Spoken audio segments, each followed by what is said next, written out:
Alors, on a largement glosé ici ailleurs sur la nécessité d'un deuxième plan de relance. Eh bien, il semble qu'Emmanuel Macron va amplifier le rebond économique qui se profile dans les prochains mois. Bonjour Marc. Bonjour David. Marc Vigneault, journaliste au Point. Alors, on l'a compris, on l'avait dit ici aussi, mais rien ne sera a priori, vous le confirmez, décidé avant le mois de septembre. Mais le président semble vraiment vouloir aller plus loin que le plan de relance qui est en cours actuellement. Même si c'est vrai Mhm. qu'à Bercy, on a beau dire, et Bruno Le Maire le répète souvent, pour l'instant, sur les 100 milliards, seuls 30 du premier plan de relance ont été engagés. Donc bon. Hmm. Oui, oui. Alors, en fait, Emmanuel Macron écoute quand même pas mal des économistes qui sont assez favorables à un plan de relance. Et à l'Élysée, on semble convaincu que les objectifs qui jusqu'à présent ont été inscrits par Bercy dans les documents officiels ne sont pas forcément assez ambitieux en termes de croissance. Pour faire simple, parce que il voit bien ce qui se passe aux États-Unis, il voit bien ce qui se passe ailleurs, et du coup, il se dit si on revient au niveau d'activité qu'on avait atteint fin 2019 en 2022, ce qui est l'objectif officiel, c'est faire l'hypothèse que l'économie française n'est pas capable de rattraper un petit peu le terrain perdu dans les prochains mois. Et donc, ça veut dire qu'elle est mise un petit peu sur le bord de la route par rapport notamment à l'économie américaine. Alors, Oui, ce parce que dont c'est rêve intéressant, Emmanuel pardon, Macron, Marc, c'est pas la même oui, stratégie.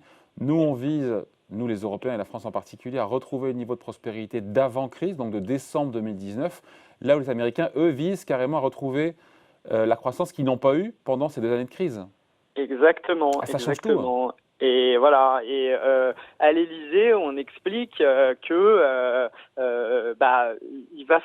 il faut éviter les stigmates permanents de la crise. Et cette petite phrase, quand on est un peu spécialiste, on comprend que ça veut dire que il va falloir aller plus vite que ce qui était prévu jusqu'à présent. Alors sous quelle forme? Est-ce que c'est une amplification de la première relance? Est-ce que c'est un second plan de relance? Est-ce que c'est un plan de relance qui intervient très vite avant les élections présidentielles? Est-ce que c'est un projet un peu plus pour le cours de l'année 2022? Tout ça reste à définir. C'est encore en discussion. Mais Emmanuel Macron, la semaine dernière, mardi dernier, a reçu 6 économistes de renom qui lui ont tous expliqué que il fallait peut-être appuyer un peu plus sur l'accélérateur. Alors, il a annoncé une revue du plan de relance actuel à l'été. Pourquoi? Parce que ça lui permet de gagner du temps sur les annonces et ça lui permet de voir à l'été ce qui va spontanément se passer. Si les Français remettent une partie de leur épargne dans le circuit économique, il y aura moins besoin de relancer que si les Français gardent leur argent sous leur matelas, pour parler un peu trivialement.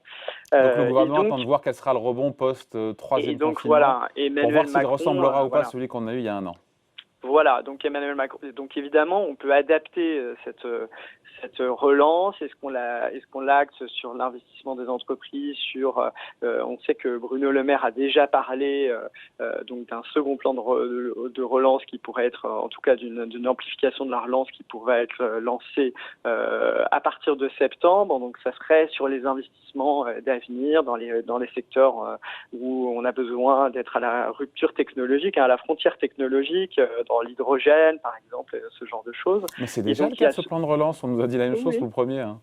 oui, oui, mais ça serait une amplification puisqu'il y aurait des besoins supplémentaires et justement à Bercy on dit qu'il faut bien d'abord identifier quels sont les besoins supplémentaires Oui, avant avant de de parler décliner. de rallonger les FAFIO. Ils ont raison à Bercy, hein. D'abord, on regarde quels sont Voilà. les projets qu'on peut financer, qui sont utiles, avant de penser à ouvrir le porte-monnaie, non? Oui, oui, mais en tout cas, l'Élysée est convaincu que se contenter d'arriver mi-2022 avec à peu près le même niveau d'activité que fin 2019 Bah, ça n'est sera pas 2 ans et demi forcément de assez perdu. ambitieux. Ça sera 2 ans et demi de perdu et qu'en fait, dans ce genre de crise, parce que c'est pas exactement la même crise que lors de la crise financière, il y a plein de facteurs qui font que on pourrait ne pas perdre définitivement ce PIB qui n'a pas été généré pendant les 2 années de crise. Et donc, il faudrait se donner un peu plus d'ambition. Et pour se donner un peu plus d'ambition, il est probable qu'il faille mettre le pied sur l'accélérateur avec la politique budgétaire. Et Ouais. voilà. Après, l'entourage de. Après, c'est le président qui tranche, ça on le sait bien, mais dans l'entourage du président, on a quand même des positions assez différentes entre celle de Bruno Le Maire, ministre de l'économie, et François Bayrou, qui n'ont pas la même position sur le sujet du second plan de relance. Tout à fait. Bah alors, je pense que François Bayrou, lui, plaide pour 250 milliards d'investissements, mais c'est encore une fois, le chiffre il est impressionnant, mais ça dépend de l'horizon dont on parle. Je pense pas qu'Emmanuel Macron, ou en tout cas pour l'instant, soit sur une ligne où ils disent qu'il faille investir 250 milliards d'euros dans les prochaines années. D'abord, électoralement, je suis pas sûr que ça serait rentable de dire qu'il va débourser avec l'argent des Français 250 milliards. Mais François Bayrou, clairement, c'est le pôle plutôt relance. Il parle de plan Marshall, il parle d'une occasion historique pour réindustrialiser la France, la rendre compétitive. Et Bruno Le Maire et Bercy en général, c'est plutôt le pôle soyons prudents. Est-ce que on va pas justement obtenir des résultats meilleurs que prévu, rien que si les Français dépensent un peu leur épargne? On voit que l'investissement des entreprises est plutôt bien orienté dans une crise. Il a assez peu baissé l'année dernière par rapport à l'ampleur de la chute d'activité qui a eu lieu. En début d'année, c'est pareil. Donc, si la consommation repart bien et que l'activité repart bien, l'optimisme des chefs d'entreprise pourrait être nourri, donc l'investissement bien se tenir et donc l'économie aller plus vite et la croissance être plus forte que ce qui est prévu par Bercy. Maintenant, Bercy fait des prévisions de croissance plutôt prudentes. L'INSEE nous a dit que avec le calendrier des réouvertures qui était prévu, on pourrait avoir un acquis de croissance autour de, j'ai plus le chiffre en tête exact, mais 4,25 ou 4,5% à la fin du premier semestre. Ce qui voudrait dire qu'il faudrait que vraiment l'économie française stagne totalement au second semestre pour ne pas attendre. La prévision de croissance de 5% qu'a fait Bercy. Ouais. Et si on va beaucoup plus vite, on pourrait même dépasser un peu cette prévision de croissance. Donc, c'est pas que Bercy sont extrêmement hostiles, c'est qu'ils veulent attendre de voir. Ils sont plutôt dans le pôle, attendons de voir. Attendons, et à supposer d'ailleurs qu'il y ait un plan, ça ne sera pas, quand on écoute Bruno Le Maire, un plan pour soutenir la demande. Ça ne sera pas ça, ce nouveau plan de relance. Alors pour l'instant, il ne le dit pas parce qu'effectivement, il veut que les Français dépensent leur argent et qu'ils remettent une partie de l'épargne accumulée, en tout cas pour les 20% les plus aisés, essentiellement dans le circuit économique. Quand on peut retourner au restaurant, on peut espérer que cet été, il y ait un appétit pour aller au restaurant, il y a un appétit pour partir en vacances en France, il y a un appétit pour se faire plaisir avec l'argent qu'on a un peu accumulé sur les comptes en banque. Après, la question c'est, est-ce que cet appétit d'abord sera là et ensuite, est-ce qu'il va durer un petit peu? Est-ce que les Français vont faire baisser leur taux d'épargne? Et donc, en fonction de cela, effectivement, il faudra calibrer l'effort supplémentaire à faire. Peut-être qu'il y en aura très peu à faire. Mais en tout cas, Emmanuel Macron a l'air assez persuadé, d'ores et déjà, et son entourage, qu'il faut en profiter pour rattraper un déficit de compétitivité accumulé depuis longtemps par la France. Le président veut accélérer. Il n'a pas aussi en tête ce plan, pardon Marc, je vous coupe, mais ce plan de relance dans l'optique de la présidentielle 2022, il n'y a pas aussi des visées politiques là-dedans? Bien sûr, c'est exactement ce que me disait un ministre à Bercy, il faut concilier la position de Bruno Le Maire et de François Bayrou, puisque vous citiez l'autre jour, tout à l'heure, pardon, et il faut concilier les deux positions, et ensuite, la question est, est-ce que c'est un sujet de campagne électorale ou est-ce qu'on le fait un peu avant? Tout ça n'est pas tranché, parce que ça peut être un bon objet de campagne. À la fois, les Français sont prudents parce qu'ils veulent pas qu'on dépense leur argent sans compter. Et en même temps, si on leur dit on va être ambitieux et on va quand même mettre de l'argent pour vous protéger et puis pour relancer l'économie, ça peut être un bon argument de campagne de ne pas apparaître trop rigoureux.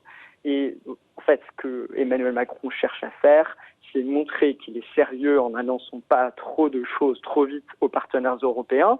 Donc montrer qu'il est sérieux budgétairement, et il espère que le raisonnement que tiennent les économistes qui consultent et qui tient lui permettra de convaincre l'Allemagne de passer à une seconde phase de plan de relance. On voit par exemple que le secrétaire d'État aux Affaires européennes, Clément Beaune, qui est un très proche d'Emmanuel Macron, il était avec lui à Bercy en 2015 sous François Hollande, qu'il le connaît très bien, ils sont très proches. Lui, il demande déjà officiellement, il le dit dans la presse, un doublement du plan de relance européen. Donc l'espoir de la France, c'est que... Enfin, doubler quelque chose qui n'a pas encore été ratifié par le Parlement, enfin, par les différents Oui, parlements. non, mais alors oui, mais enfin bon, là apparemment la Finlande a levé un peu les obstacles qu'elle mettait parce que ça pouvait bloquer un peu en Finlande, ça pouvait bloquer dans quelques pays, mais apparemment la voie est assez dégagée maintenant. On sait que par exemple pour la France, on parle beaucoup de l'argent européen qui n'est pas encore arrivé, sauf que la France, elle a anticipé le plan de relance européen, elle dépense déjà de l'argent qui sera remboursé ensuite par l'Europe. Donc évidemment, pour les comptes publics français, il faut que cet argent arrive, mais qu'il arrive en septembre ou qu'il arrive Ça change rien. un peu plus tard. Enfin, après, ça change pour les comptes de certaines années. Donc il faudrait que ça arrive, une première enveloppe arrive avant la fin de l'année pour que ça soit pris arrêté dans les comptes sans que ça 2021. dégrade les comptes français. Mais voilà, mais ça n'a pas empêché la France, en tout cas, de mener sa relance. Alors c'est plus embêtant pour d'autres pays qui ont des taux d'emprunt qui sont un peu différents ou qui symboliquement sont déjà encore plus endettés, l'Italie, etc. Donc il faut que ce plan avance.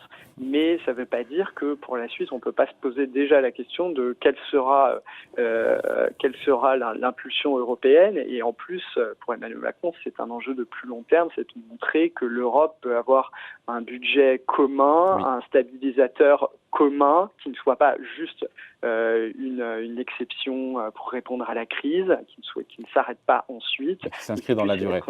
En tout cas, on a un président qui veut amplifier la relance, ça c'est une certitude quand on vous écoute. Juste on finit là-dessus, quels étaient les économistes qui ont déjeuné ou dîné avec lui il y a quelques jours à l'Élysée ? Alors, il y avait par exemple Laurence Boone, qui était l'ancienne conseillère économique de François Hollande, donc que connaît très bien Emmanuel Macron et qui est aujourd'hui la chef économiste de l'OCDE. Il y avait Gilles Berset, il y avait Philippe Aghion, donc un économiste spécialiste de la croissance au Collège de France. Il y avait Jean Pisani-Ferry, qui était son chef économiste de campagne pendant sa campagne présidentielle de 2017. Et donc, en fait, c'est vraiment le cercle d'économistes proches de la ligne Macron, donc c'est des gens en qui il a confiance, pour certains c'était déjà des économistes membres du groupe La Rotonde qui conseillaient François Hollande pendant sa campagne. Je rappelle que Emmanuel Macron était secrétaire général adjoint de l'Élysée au début du quinquennat de François Hollande, donc c'est vraiment des économistes qui sont à la fois assez disons qui ne sont pas trop très à gauche, mais qui sont quand même des économistes qui conseillent aujourd'hui d'appuyer un peu sur l'accélérateur. Et donc je pense que ces économistes ont clairement leur discours, quand on écoute l'Élysée, ce qu'ils nous disent aussi. Apporter ses fruits. Oui, en off, porte un peu ses fruits. Ils ont clairement l'oreille du président. Après, évidemment, il y a plein de contingences à trancher et donc rien n'est décidé aujourd'hui. Et pour l'instant, Emmanuel Macron cherche à gagner du temps avant d'annoncer que la France ferait cavalier seul et remettrait des milliards d'euros sur la table. Pas avant la fin de l'été, pas avant la rentrée. Voilà. Merci beaucoup. Explication signée Marc Vigneault, journaliste au Point. Merci Marc. Merci David. Bye.